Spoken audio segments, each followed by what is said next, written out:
is Cap O'Rourke. I am I have a number of different titles. I'm the president of the board of SFATA, the Smoke-Free Alternatives Trade Association. This is a trade association representing over 1,200 vaping businesses across the country. I am also the state lobbyist for the Minnesota chapter of that organization, IVRM/Minnesota chapter of SFATA.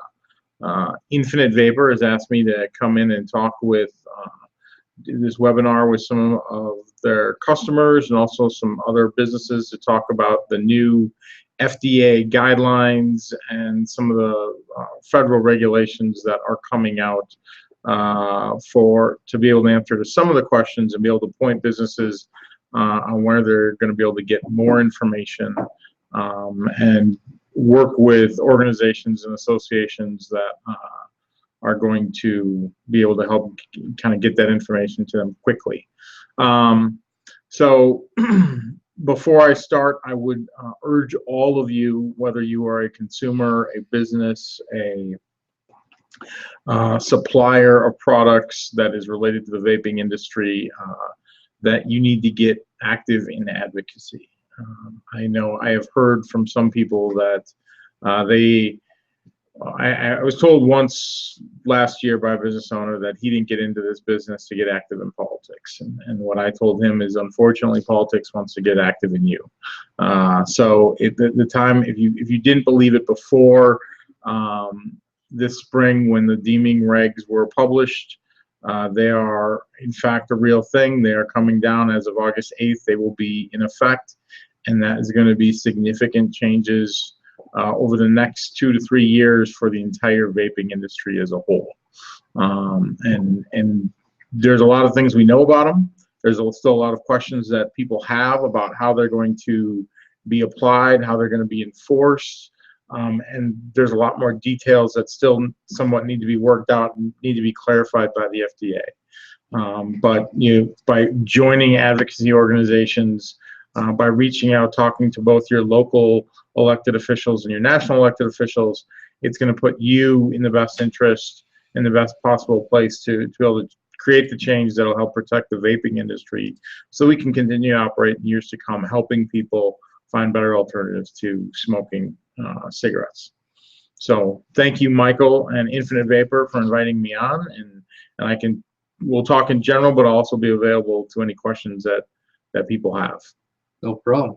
So, Cap, as a consumer, what should I worry about this regulation? As a consumer, you should worry about that 99% of all the products on the market could be taken off the marketplace. That's your biggest concern as a consumer. And the quality and safety products that you have been using could also be gone, and we would be left with a large black market of products that have no oversight and have no requirements, and that puts the consumers at risk of what they're using. So as a consumer, that's the #1 biggest concern that I would have. The FDA deeming regs set a date of February 15th, 2007, and what that means is that was a date that was passed long ago by Congress for a change in any new tobacco products on the market.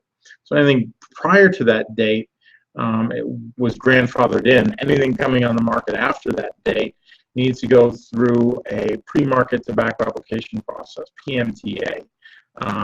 It is a lengthy and costly process for any new tobacco product. And for vaping products in particular, over 99% of the vaping products on the market now were not. There was no similar product, or they were not on the market before that February 15th, 2007 date. So almost every single product, both devices, liquids, tanks, coils, everything is going to have to go through some sort of application process and get approved by the FDA before they'll be allowed to be back on the market. On the ballpark, how much would it cost for one product? So FDA assumes that one application would cost around $300,000, $330,000.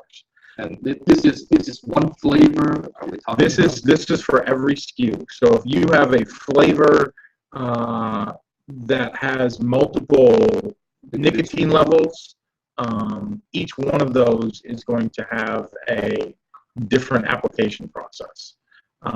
If you have one flavor that has most of the same ingredients as another, but there's a slight difference, that'll be a different application process. So you take your typical manufacturer and line, and let's just say ballpark, they have 10 different flavors. That's probably low for a lot of them, but let's say they have 10 different flavors, and let's say they have 4 different nicotine levels, not including zero nic.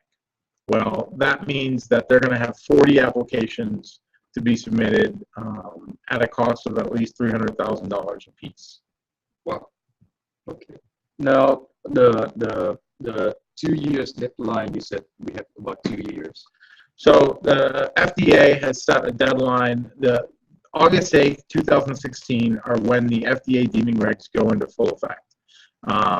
What that means, and this is where people get a little concerned, it is in effect, but there are some provisions that will not be enforceable for a later date. And one of the things that the FDA has said is that moving forward, there is a 2-year window in which companies can start to prepare their PMTA applications. And as of August 8th, 2018, any product on the market will either have been approved by the FDA and met their standard, or will have their application still being reviewed. So that's why people say we have 2 years. After 3 years, every product on the market will have met the standard applied by the FDA. Now that 2 years, I heard that there are a few different deadlines or different regulations. There's a lot of different deadlines out there, and in these deadlines, as of August 8th, all stores are going to have to use photo ID to verify age at the age of 18. There will be no vending machines. There will be no free samples allowed to be given away. And so there's going to be, you're not going to be label light, better, mild, anything like that. Or anything that has the word light, smoke free, those things are not going to be able to be put on labels after August 8th. Okay. So as a consumer, do we have to worry about price increase? I think for consumers that are concerned about price increase, I think it's a valid concern. I think businesses are certainly going to have to invest more money in their abiding by these regulations. Whether or not those costs get passed on to consumers or not is going to be something up for the businesses. I think the bigger concern for the businesses is less about cost and more about just options within the market. The bigger concern for consumers is that there is a strong likelihood that this is going to decrease the number of options that are in the market right now, in likely both liquids and devices. So do we expect some more tax in the future? I always expect a tax. One of the downsides of this is now that the FDA has deemed these products a tobacco product, I think there is a strong likelihood, as states are seeing diminishing revenues from traditional tobacco products and cigarette sales, that they will look to fill that revenue stream with taxes on vapor products in some capacity, and likely do it at the same level at which current tobacco products in their state are taxed. And trying to apply traditional tobacco taxes to vaping products has proven difficult time and time again, because they're just two different entities and the business model is different. And so applying things such as a wholesale tax or a per pack tax is really, really challenging for governmental bodies without really delving into the issue and having a greater understanding of how the businesses operate and how the products are manufactured. Now you mentioned that the e-cigs are categorized as tobacco products right now. Can you be specific as what is and what is not tobacco product in the store? Well, according to the FDA, there are covered tobacco products under these deeming regulations, and according to the FDA, any liquid that contains nicotine is considered a covered tobacco product. Any device that is meant to work with that liquid is considered a covered tobacco product. Liquids that don't contain nicotine are not considered a covered tobacco product, but if they're intended to work with a device considered a covered tobacco product, then they likely are considered a covered tobacco product. So there will be, there's still some details trying to be worked out and some questions with the FDA. I'm not sure if products that have zero nicotine are going to have to go through the PMTA process, but I don't think that they will. I don't think that they will be able to give them free samples. In the store, we have different devices, different accessories. You know, like for example, coils, glass, drip tips. We have batteries here. We have cotton. We have Kental. Which one of them, you know, in general, are categorized as a tobacco product? With the hardware, those are some questions that we are getting more information about. If they alter the way that the end user uses these products, it is our understanding that they will be a covered tobacco product in some capacity. But I don't think a ball of cotton is going to be a covered tobacco product. Okay. So what would happen to the stores that mix the liquids in the shop? I think the days of people mixing liquids are probably few and far between. I think those days are coming to an end.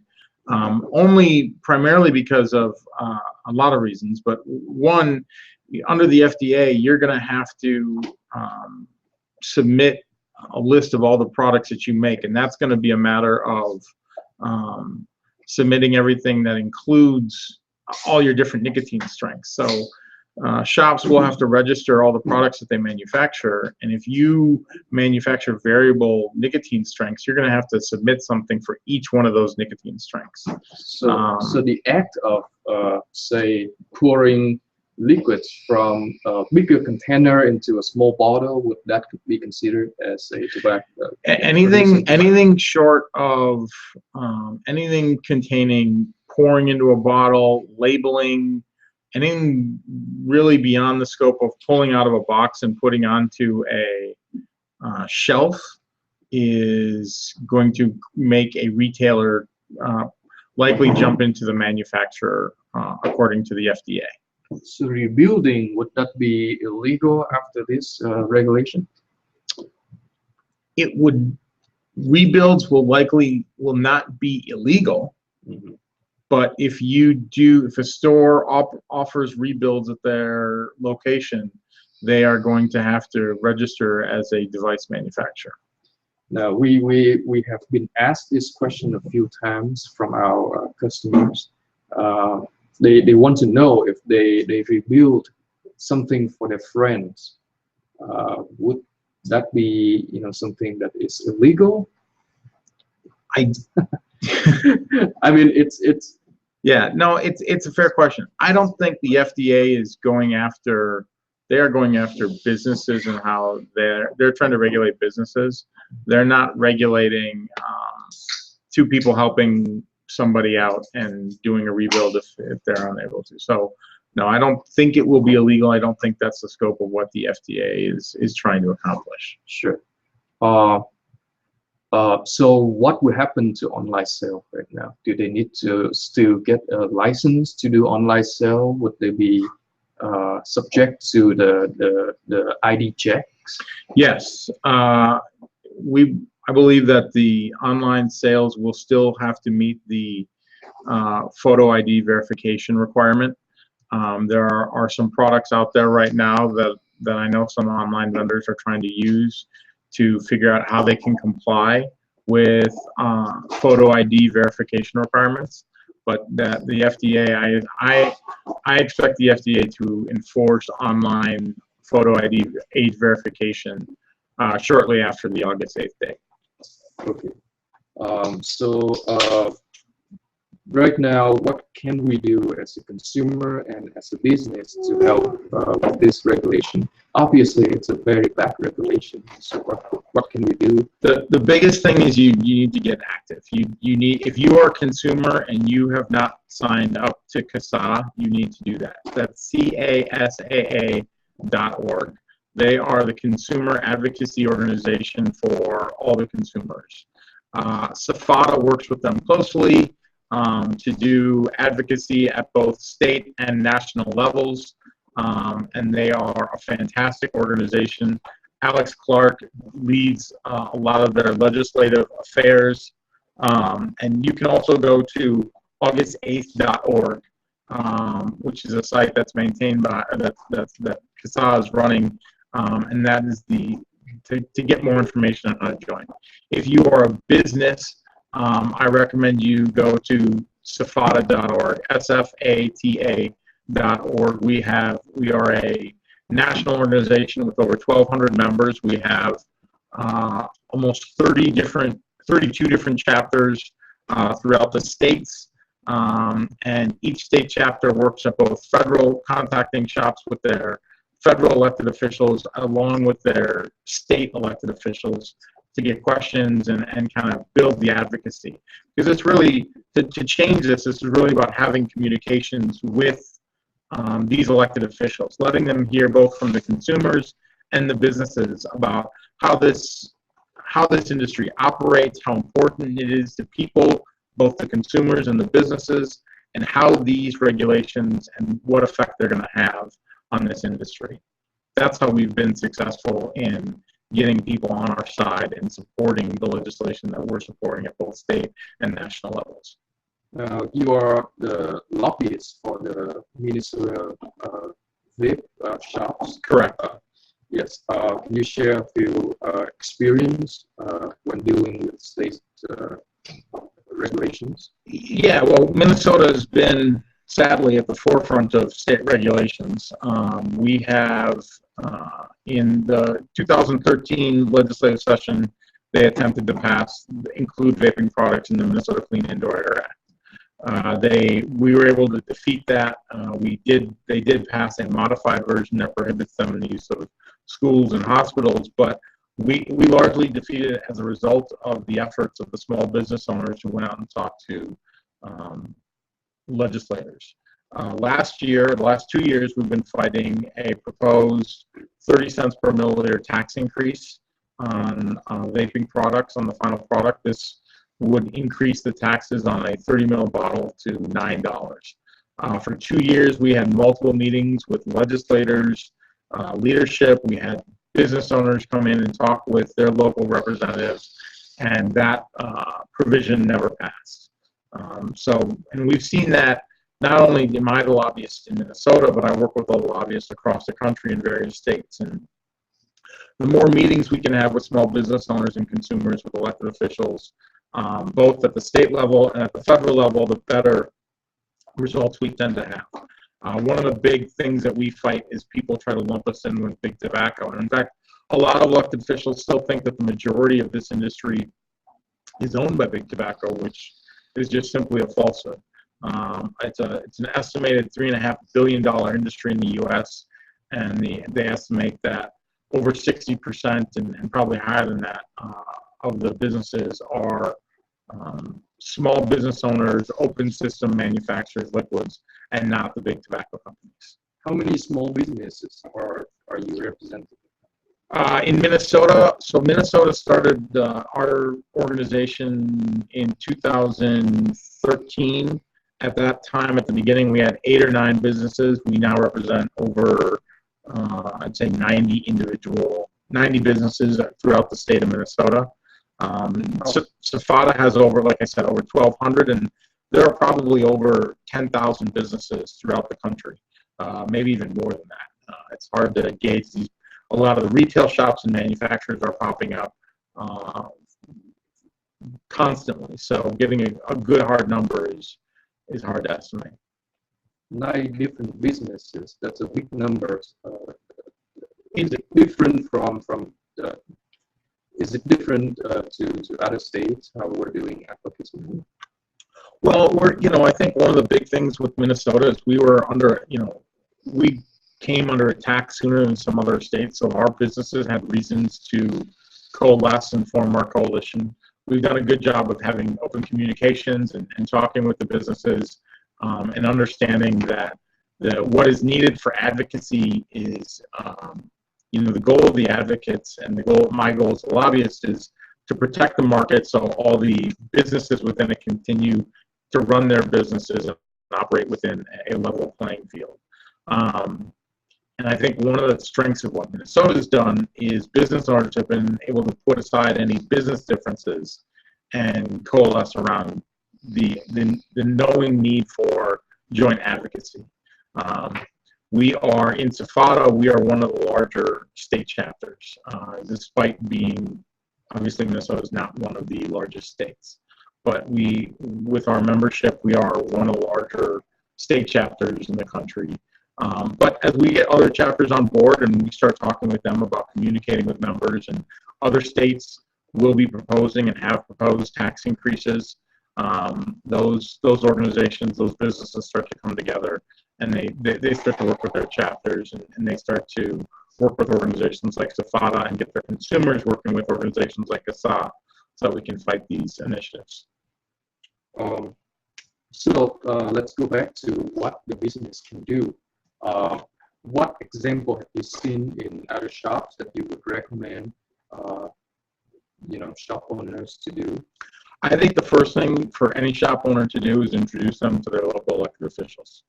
I can't tell you how many times I have met with a city council member, a state legislator, even members of Congress who have come into one of these vapor shops for the first time and expressed to me their surprise in what the business actually was versus what they expected it to be. In fact, I remember one incident in a community in which we had set up a meeting with a city council member who wanted to come in and meet with the owners, and he suggested that we not meet within the shop because he had a high sensitivity to smoke. So we agreed that we would just give him a tour of the facility, and then we could go down the street and talk more freely at a coffee shop. We gave him a 15-20 minute tour. When we were ready to go down to the coffee shop, he told us that he was fine, he wasn't bothered at all by the vapor mist, and that he'd be willing to sit there in the business and talk further. We proceeded to talk for the next 2+ hours within the shop about our concerns about proposed ordinance changes and whatnot. And when he got up, he said, he couldn't believe that he was able to sit in the business that long. So I think it's really key for businesses to reach out to their local elected officials, reach out to your city council members, reach out to your mayors, reach out to your state legislators, and eventually reach out to your members of Congress, both the members of the House and also your U.S. senators. It may be difficult to get them into your shop, but these are the type of exchanges and meetings that, when they do happen, they are often really surprised at the business model, how the shop operates, and it exceeds their expectations, and that goes a long way in helping us with our advocacy efforts. Now, a question that has been asked very frequently is that how do we go around the health benefit of vaping? I mean, is it possible for us to claim health benefit No. in the shop? No.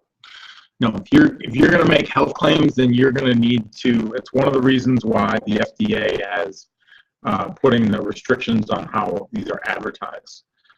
So businesses need to be extremely careful about making any health claims, health benefit claims about these products.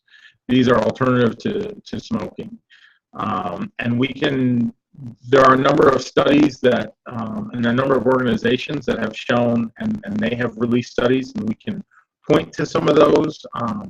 The Royal College of Physicians, along with Public Health England, have both released documents in the last year that have claimed that these products are 95% safer than traditional cigarettes.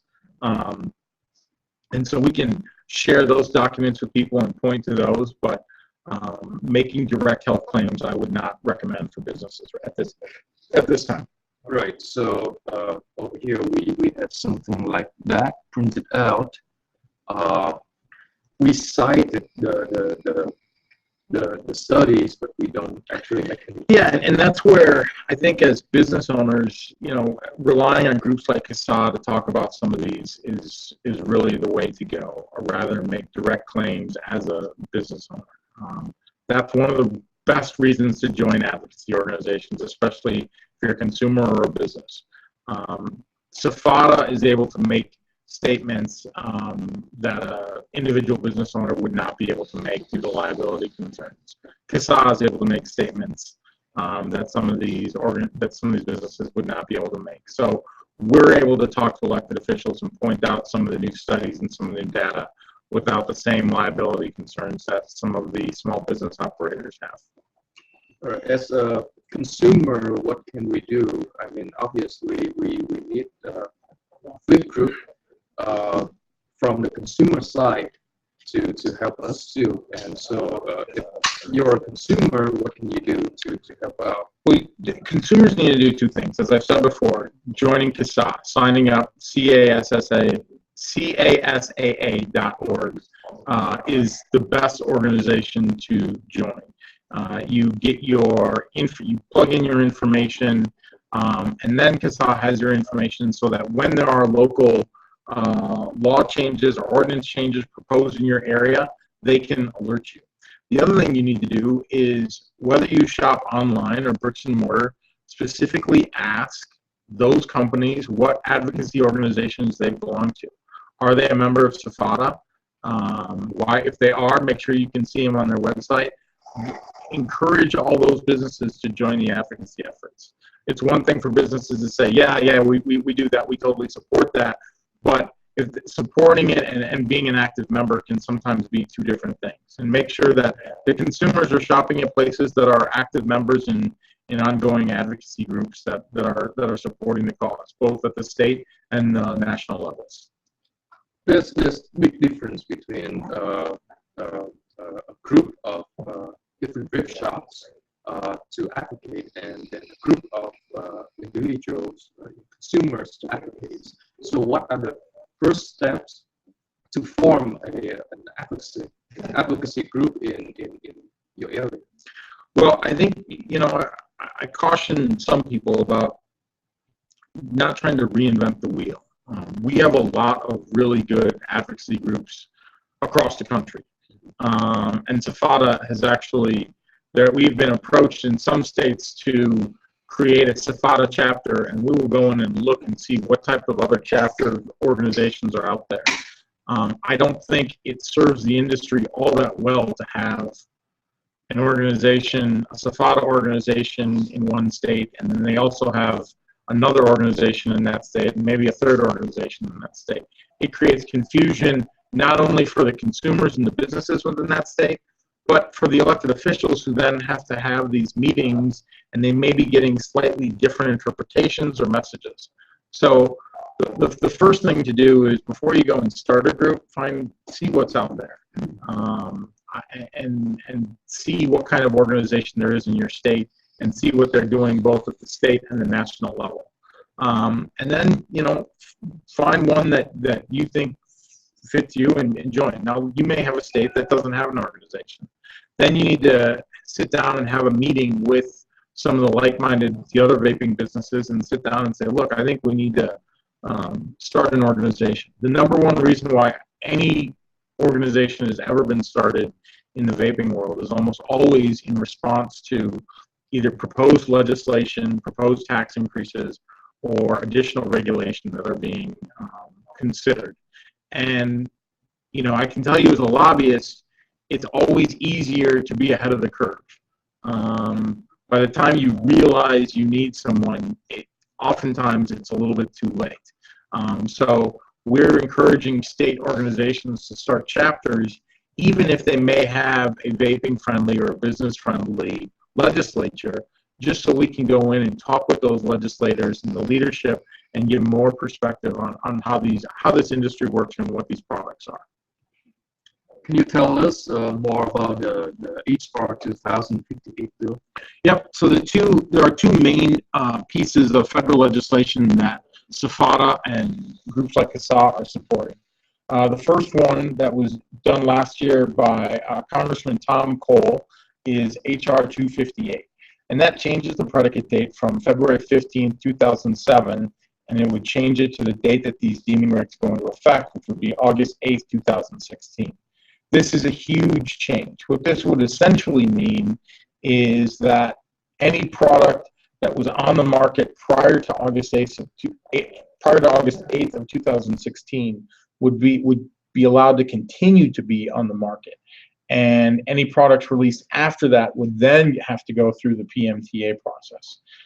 This would really allow for a lot of the technological advancements that have happened in the vaping industry to be on the market and not have to go through the costly application process. The one problem with this is it still does freeze the market, and it still does create a deadline so that any new technology advances moving forward are going to have to go through this process. I think in the long term, one of the things our industry needs to consider once we get through, and if we're able to defeat and change this predicate date, is trying to create a regulatory process that doesn't treat vaping products identical to tobacco products. But that's a long way down the road. And right now, we need to focus on not only HR 2058, but actually the Cole-Bishop Amendment. So Tom Cole, who's the chief author of HR 2058, and is part of the Cole-Bishop Amendment that he made, is a bipartisan amendment that was added to the Agriculture Appropriations Bill, and it also changes the predicate date. It also puts some additional, gives the FDA some authority to regulate batteries as well, and put some other restrictions about advertising in.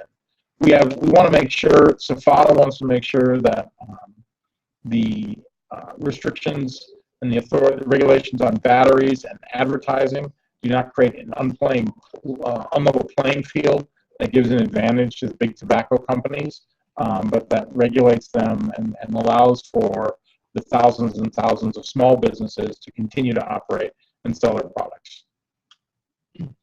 How far along is some bill going? I mean, how many sponsors do we have right now? What are our goal? Our goal is to get this passed. If we had one co-sponsor and it got passed, I'd be happy. I'd be much happier than if we had 435 co-sponsors and it failed.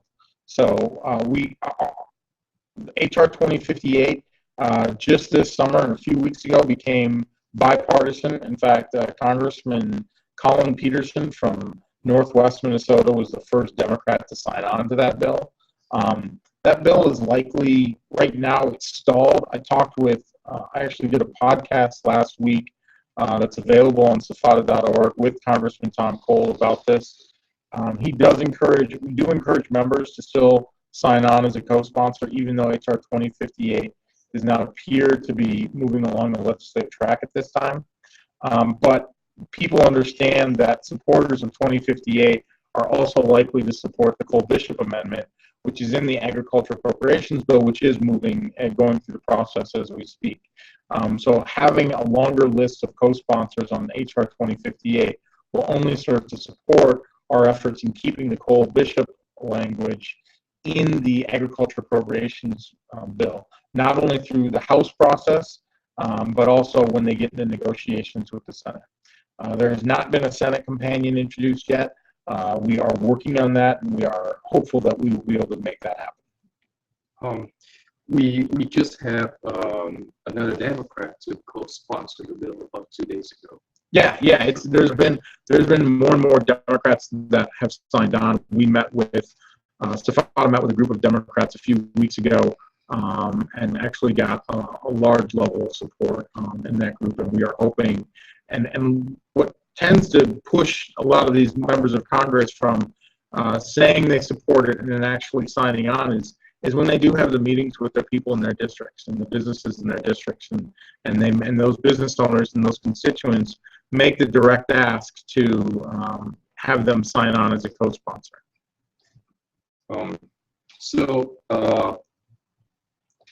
We heard that there are a few shops that are suing the FDA right now. How practical are those lawsuits? There are a number of, there's a coalition that SFATA is part of that is supporting the litigation efforts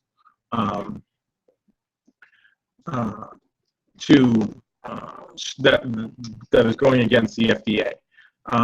Litigation is another tool that is challenging the FDA's ability to do this. I think there have been 6 lawsuits filed to date against this. Some of them by vaping companies, some of them have been by cigar and traditional tobacco companies. So there is a right to be organization out of Indiana, and we are, SFATA has supported their efforts in their litigation. What about Severe? The group of manufacturers from China. Have you heard anything about them? I have not heard if they are supporting any of the litigation efforts. I think they just sued the FDA too. Did they add on to it? Okay. That would not surprise me. I mean, the manufacturers of device companies also have just as much to lose as the small businesses in the U.S. of liquids and liquid manufacturers. All right. Well, do you guys have any questions? You said that the Cole-Bishop language, that would also change predicate date? So, yes. So if that goes through and the other bill doesn't go through. Yeah, Cole-Bishop, both Cole-Bishop and HR 2058 have the predicate date change. And as an industry, we view that as the #1 issue with a bullet note, Right. The Cole-Bishop, in an effort to ease some concerns, there was also some additional language to limit advertising and to give some regulatory authority to the FDA over batteries as well. So that's where those 2 pieces of legislation kind of differ. Now, the other thing that I saw, I don't know how much of it's settled up, but apparently, Department of Homeland Security wrote a letter to the FDA saying they need to, give their reasonings for these changes. Is that actually true? Is that just? I don't know if it's the Department of Homeland Security. I think we have Senator Ron Johnson out of Wisconsin actually wrote the FDA and wanted to get some clarification on why. There was a leaked document that showed that at one point the FDA was actually going to prohibit all flavors and flavorings, and that the OMB stepped in. And the FDA has clearly taken a hard line to regulate these products. I think they've done so without a full understanding of how these products operate and how they're used. And so there are a lot of people pushing back and wondering why these products are being regulated in this manner, and why these products are being asked to be held to a higher standard than traditional cigarettes. Why are they? Is there any way that we can get these out of the umbrella of quote-unquote tobacco products? I think moving these products out of the umbrella of tobacco products is an excellent goal. It's a long-term goal. I think it takes time and a lot of effort, and right now, as our industry is truly kind of fighting for their lives to stay alive. So I think the first step is to change the predicate date And the next step after that is to work with these elected officials and these regulators and talk about how we can create reasonable oversight over this industry and, yeah, separate them from the cigarettes and traditional tobacco products. Right, there's nothing wrong with oversight. It's draconian way of doing it now. Yeah, oversight is not always a bad thing, but in the hands of some government officials, it can certainly be taken way too far, and that's certainly the case with these FDA regulations. So let's talk about the PMTA process. How many PMTA pre-market tobacco applications have been approved in the? There have been very few approved. The most notable one was snus that was made by Swedish Match, one of the largest tobacco companies in the world. That application was, I believe, over 100,000 pages and cost $3 million to make that application. Because the standard that you have to meet is not that these products are better than cigarettes. What you have to, the standard that you have to meet is you have to demonstrate that your product is a benefit to public health. And this is the standard that we say is a standard that has not been applied to cigarettes. And frankly, the reason is because cigarettes could not meet that standard. Cigarettes could not show that they are a benefit to public health in any stretch of the imagination. So to require vapor products to have to meet that standard of it being a benefit to public health, and not simply to people who are lifelong smokers, which is what we know is the typical vapor, but to anybody, is what we feel is a really unreasonable standard to make these products meet. And that's kind of sketchy because would they be able to reverse the approval of an application? Yes. I mean, once businesses submit an application, that does not mean this. It is truly an application. FDA has every right to deny those applications. And do you get the money back? You do not get any of the money back, unfortunately. Once you submit the application, any costs incurred to submit those applications are coming out of your pocket, and the FDA is not going to give you a refund. And I fully expect the FDA to severely limit the number of applications that they allow. How long does it take to approve one application? That's a really good question, and we really do not know. We know we can look at the Swedish Match example, and that took a number of years. We expect that if even a quarter of the products that are on the market now, I mean, I think there will be a lot of products where companies, if this remains in effect, there will be a lot of companies that simply choose not to go through this process, and they will just close shop and remove their products from the market. Those that do, there is a likelihood that the FDA will have more applications than they can handle in the year deadline. So August 8th of 2018 is the deadline to get applications submitted. After that, you have an additional year of which you can wait while your application is being vetted by the FDA. But August 8th, 2019, any product on the market after that will have to have been approved. So let's say you're a small business owner, you get some people to kick in some funds, you're able to fundraise $1.2 million to make 4 applications on your best liquid line. And you submit it on August 8th. And a year goes by as the FDA deals with the backload of applications that they've seen. And come August 8th, 2018, you still haven't heard back from the FDA whether your application has been approved or denied. Then you will no longer be able to sell your product without hearing back from the FDA.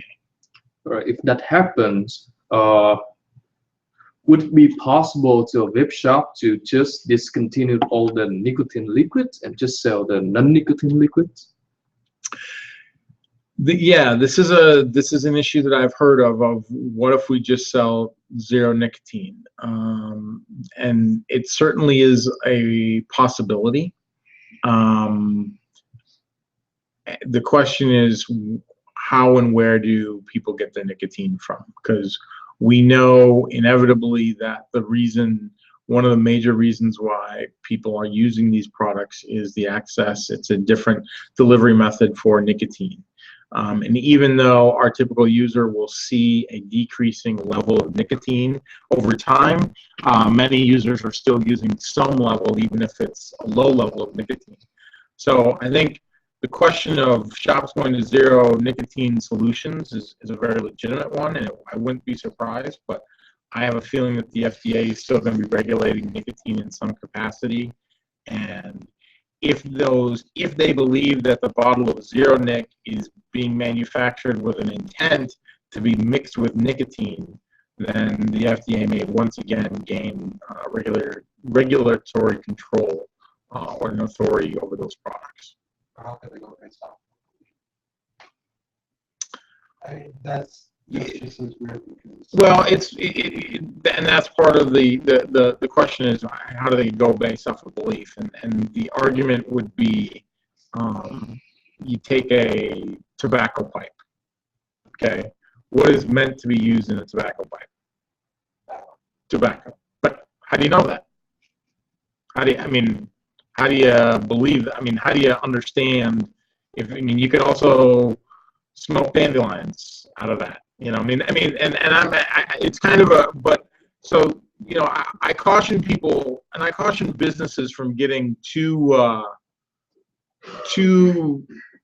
looking for being too cute with loopholes, because the FDA has the FDA has the ability to, if they view that a deeming regulation is not being followed to the way that they interpreted it, they can always propose new deeming regulations.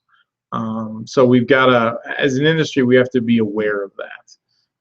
That something may look like a fun, I shouldn't say fun, a legitimate area and potential loophole that they can exploit, but it will not surprise me if the FDA closes those rather quickly. And in closing those, they may actually create bigger problems for the industry as a whole. Yeah, the question is, how do they enforce it, on a large scale? And the enforcing arm of the FDA is who's the enforcing arm of the FDA? Well, a lot of our local state health agencies would be a lot of the enforcing arms. So yeah, there are a lot of questions, and there are issues in this bill about when they are enacted and effective and when they are actually enforceable. One good example is that manufacturers of these products are going to have to register with the FDA, but this is a ongoing process where they'll register two times a year, once in June and once in December. And as a result of this regulatory authority coming in August 8th, the next time for manufacturers to register will be in December. So I've had some companies come to me and say, when do I need to register within 180 days, or how does this work? And for those businesses that are members of advocacy organizations like SFATA, we've printed out and sent out guidelines to our membership to give them more clear details about some of these timelines and when they need to act as business owners. And as we get more information from the FDA and clarification, we pass those along as well. A good example is childproof caps. So in Minnesota, we have had a requirement of childproof caps for all liquids since the 2013 legislative session. The federal, they passed a federal law this year. It was actually the first bill passed in 2016 and signed into law by President Obama that will require it nationwide. But how you prove that you have a childproof cap under the federal law differs somewhat from the Minnesota state law. So we've given some guidance to SFATA members on what they will need to comply, whether you are just a retail organization or a manufacturer, to be able to prove and show that the products that you have are meeting the federal guidelines of childproof caps. So if we're a small vape shop, small business, how do I find out about different requirements? What's the best way to find out about it? The best way, two steps. First of all, I encourage people to go to the FDA's website and look up the deeming regulations. They have a number of webinars. Educate yourself. They have online documentations for small business. They have small business guidelines. You should download those and read those. That is coming straight from the horse's mouth. Now, having said that, I've read a lot of the stuff that comes out of the FDA. Some makes more sense than others, and reading it doesn't always clear up everything. The next thing is a small business owner joining a trade association that does advocacy and can help you with some of this stuff and provide some of these guidelines is your next best step. Who do I contact to join? SFATA, if you go to SFATA.org, SFATA.org, and you can join. We have a sliding scale for small businesses up to large corporations, and we also list off all the states in which we have state chapters, and so that you can not only join our national organization, but one of our over 32 state chapters. So let me make this clear. SFATA is for business. Correct. And SA is for consumers. Correct. All right. And we work together. But there are reasons why the consumers and the businesses want to be separate. Not every consumer needs to worry about submitting a general conformity certificate to prove that their bottles that they buy are meeting the regulations for childproof capping. But they also may get concerned about tax increases that are being proposed on their products. So separating the consumers and the businesses, while we work hand in hand and together, it is important that we have two separate organizations. Right. So we've talked about the business side. Most business in America produce liquids. What about hardware? How do we find out which products to carry, which product is not meeting the requirement for the regulation? How do we find out? Well, I think one of the things for businesses to do, just like we ask consumers to talk when consumers are purchasing their goods, whether it be from a brick and mortar physical location or online, to encourage them to ask these companies, are you participating in advocacy? What advocacy groups are you a member of? I think it's inherent on the businesses as they deal with their manufacturers overseas, their bottle manufacturers, whomever, to say, and their flavor companies to say, are you planning to submit? Are you planning to abide by these FDA regulations? Are you planning to submit PMTA applications?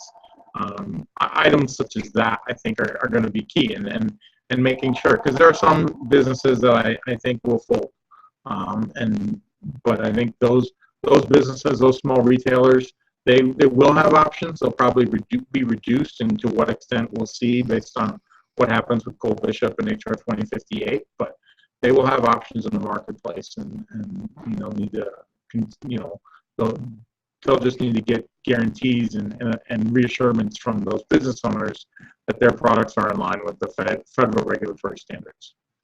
Now, if I am buying nicotine liquids from out of state, when they are shipped in here, are they what would happen to liquids that I buy out of state? Every state's different. There should be no, under the FDA regulations, if you buy out-of-state liquids. I mean, out of the country. If you buy overseas. If you buy overseas liquids, once they come in, if you are the first person to get those liquids, you will be considered the manufacturer, unless that company has registered with the FDA or they have a U.S.-based distribution company. So then let's say there is the best liquid line in the world that's coming out of Tonga, and you are the only person in the U.S. that has access to that line, because you know the guy that's making it down there. When it comes into the state, you will be considered likely the manufacturer of that, and you will have to submit the PMTA application process. No, I'm talking about the consumer side. Oh, I just buy like 2 bottles. Oh, consumer side. Okay. So if you're buying online, consumer side, these FDA regs shouldn't affect you from what you are purchasing online from out of country. So I can just buy liquids from China, and they do not have to meet all the requirements that we have to. that the business has to. Right. That's some of the. I mean, if they're now when they're selling into the U.S., there's likelihood that the FDA will try to do some enforcement on that, but there's a strong probability that for consumers they won't have to worry as much about buying things online from overseas. That's terrible because how do we? Well, the concern is that with these FDA regs, that's what you'll create is you will force all the U.S. consumers to going into an online black market and buying from overseas and shutting down so many of the U.S. companies that are manufacturing. Well, that's all of the questions I have today. Okay. Is there anything else you'd like to talk about? No, I think that we've had a tremendous amount of success as we engage the community, both the businesses and the consumers, in going out and talking with their elected officials at all different levels, at cities, at state level, and at the national level. And we need to continue that. Businesses need to reach out and talk to their organizations. They need to become active in advocacy groups. Consumers need to become active in advocacy groups. And not only consumers, but their supportive family and friends. If you have family and friends that have been supportive of your vaping and the changes they've seen in your life as a result of vaping, get them to sign up at CASA as well. We want as many people who have seen a positive impact on their lives from vaping to be part of this message that we're trying to get to elected officials. So it's not just all the small businesses, and no matter how big, you need to be active in advocacy. And it's not just the vapors who use it directly themselves, but encouraging their family and friends to also help out. If especially some of the best personal accounts we've got are from children of vapors who were lifelong smokers, and the benefits that those kids have witnessed as a result of their parents making the switch from cigarettes to vapor products. No, that's interesting. Of course, we have to change the opinion of the lawmakers, but what about public opinion? What can we do about that? I think changing public opinion is important. I think it is a much slower process. There are some organizations that are getting more data out there and helping change our public opinion, helping change a lot of the misconceptions that are being promoted by so-called health organizations. I know Not Blowing Smoke is big in California, and they've done some work in other states. But I think for consumers, really, to talk to people and be respectful. Understand that while you may have no concerns about the vapor mist that you are exhaling, people around you may not have the same amount of education about what is in that. And blowing it in someone's face is not, and saying it's just water vapor and expecting them to be okay with it is not always the best tactic to take. So answer questions that people have about it. Refer them to websites. Send them to CASA.org. Send them to SFATA.org. SFATA has a document that breaks down 10 of the big misconceptions and myths about vaping.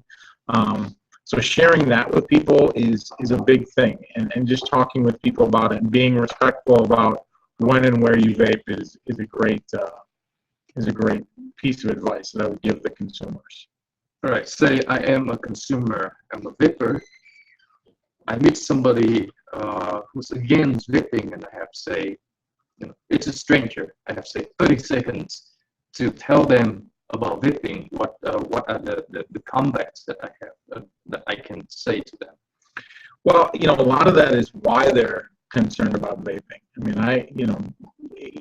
the biggest thing in advocacy is, believe it or not, is not what you say, but listening, and hearing the concerns that people have, hearing what they feel these products are and what they aren't. And if they're, we hear someone say that, oh, well, this is just more money for big tobacco. Well, then we talk to them about how the vast majority of this industry is actually not owned by big tobacco, and big tobacco's share of this industry is actually shrinking. If someone is concerned about the health impacts, well, we refer them to the Royal College of Physicians and their study, or Public Health England and their study, or a litany of other studies that have shown that these products do not seem to pose a significant health risk to not only direct users, but especially to secondary indirect users. So that's, you talk to people about why they have concerns, and visit notblowingsmoke.org, visit CASA.org, visit these sites, get educated yourself on some of these so you can share this information. Well, thank you, Cap. Yep. I think that's everything. Thank you, and thanks for Infinite Vapor for hosting this. Thank you.